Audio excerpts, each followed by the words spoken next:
Alright, I moved everything inside. Way too hot out in the garage.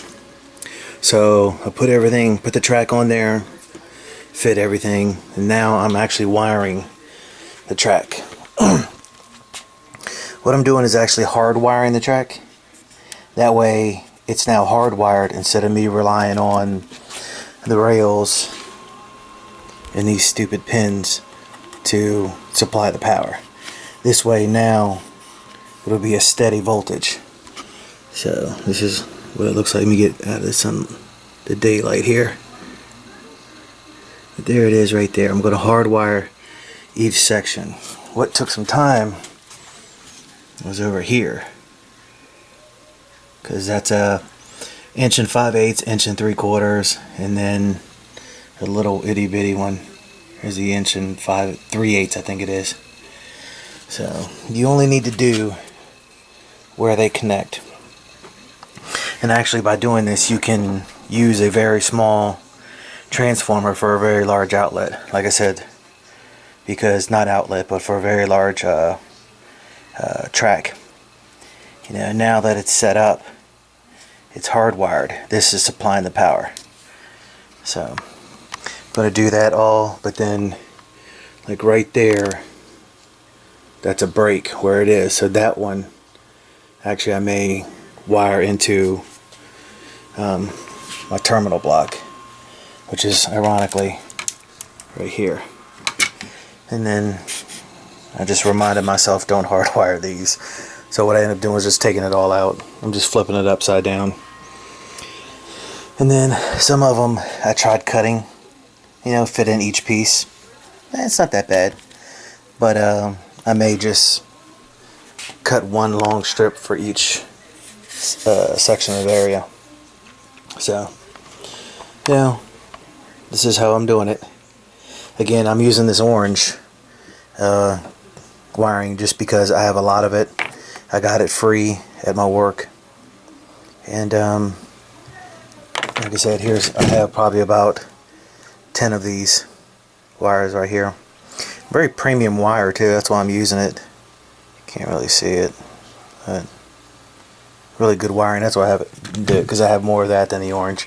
Plus this is going to be a permanent setup, so module but permanent. So that's what I got going on. Just remember, when you are soldering, safety glasses. This stuff does pop. If it pops in your eyes, then you're one-eyed Willie for the rest of your life. Just because they can improve on your vision, they can't repair your eyes. Just remember that. So, and actually, in the beginning, I started doing these little jumpers like that, and I was like, that's just too hard to do it. So I started experimenting here, and I was like, why don't I just go from the long one, or the short end right here, to the long one. I did it there, did it here. So that's what I got going on today. Here's the last bit of track. Every like 2, maybe 3 feet, I went actually to the rail itself, wired it around, keep it down a little bit, went to rail. Same thing here, ground to rail. So this is everything I got here. This one was, well, I didn't make it tight enough. I think I can, but I may stretch it. Nope. So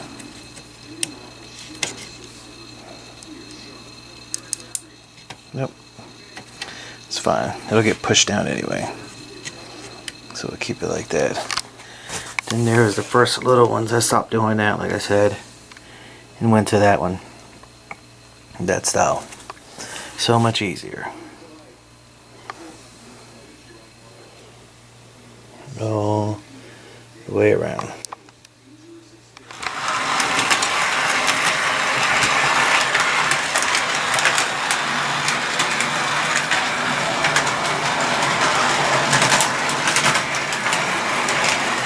It's alive! Alive!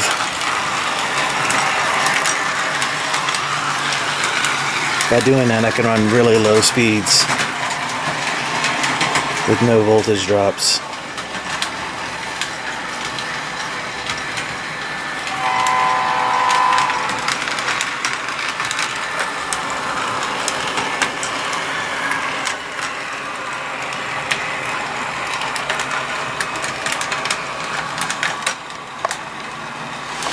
So big difference. Listen to sound.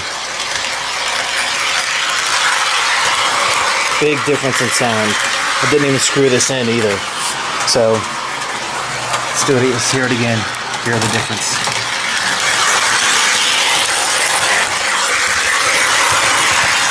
Big difference in sound. I think that's going to be awesome.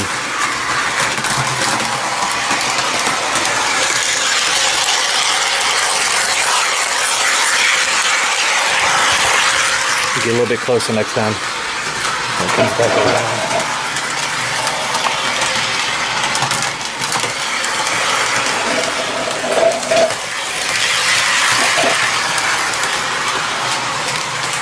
I'll be right beside it.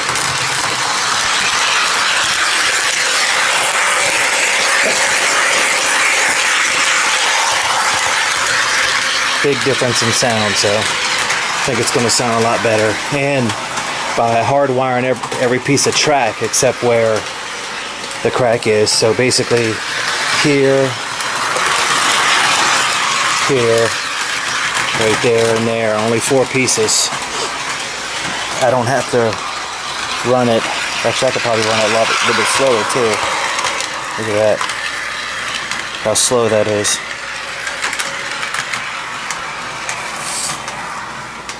So that's what I'm talking about. See, even with it hardwired, that could be because of the hill. It's not level here.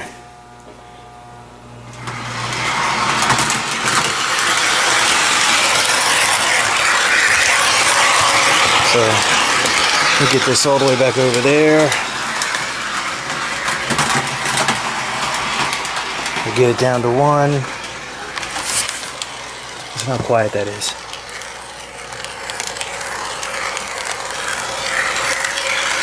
Now look how loud it gets. This stuff just echoes sound, man. So again, there's a hill, so turn up just a little bit. All right, next part is to add some insulation. Clorox wipes. That's what I use to clean the track with. Does actually a really good job of it. Something simple as Clorox wipes. Cheap, inexpensive, clean the track.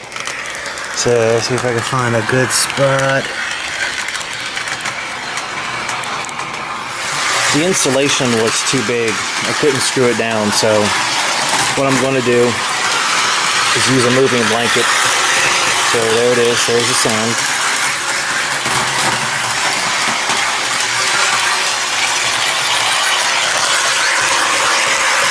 Big difference. Big difference.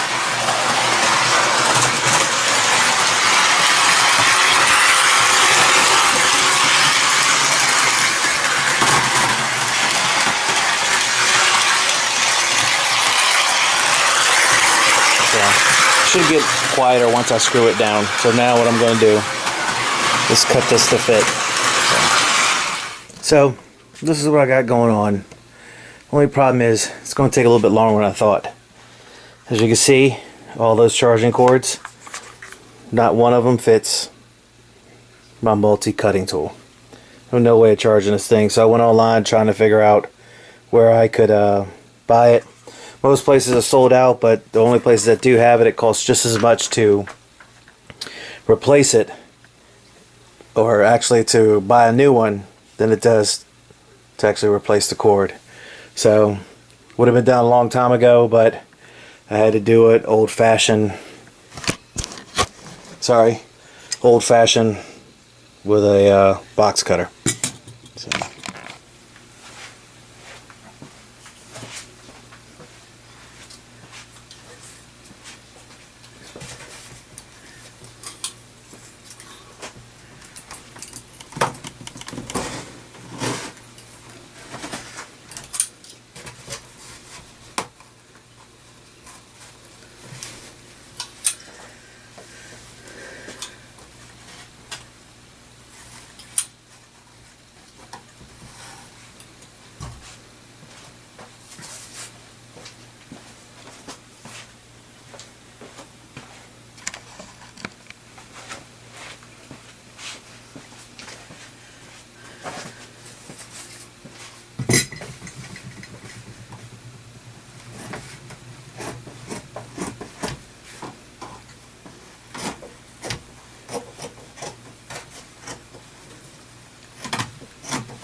I have some still sticking out. So what I did was I used polyfill as a filter for my fish tanks. And let me show you just in case you guys don't know what that is. It uses polyfill. All it is just stuffing for pillows and stuff. Well, they give you this stick. It's just called a stuffing tool. And all I did was I just sharpened it. So now it's easier for me to poke everything underneath.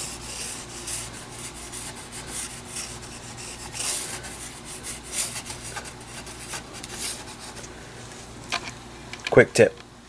Alright, so what I'm thinking is once I take this end off, it's almost going to fit perfectly right there. Just a minor modification about right there. Probably right there is probably going to have to modify it, but for the most part it's going to fit perfectly right there. So let's see what happens. Let's get everything cleared off. Tools.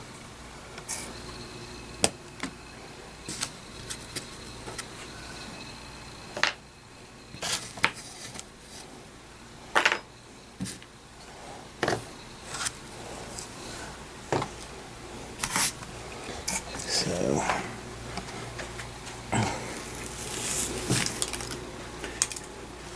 let's see here. Not perfect, but close enough.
I got using Woodland Scenics pins to hold it down.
There we go.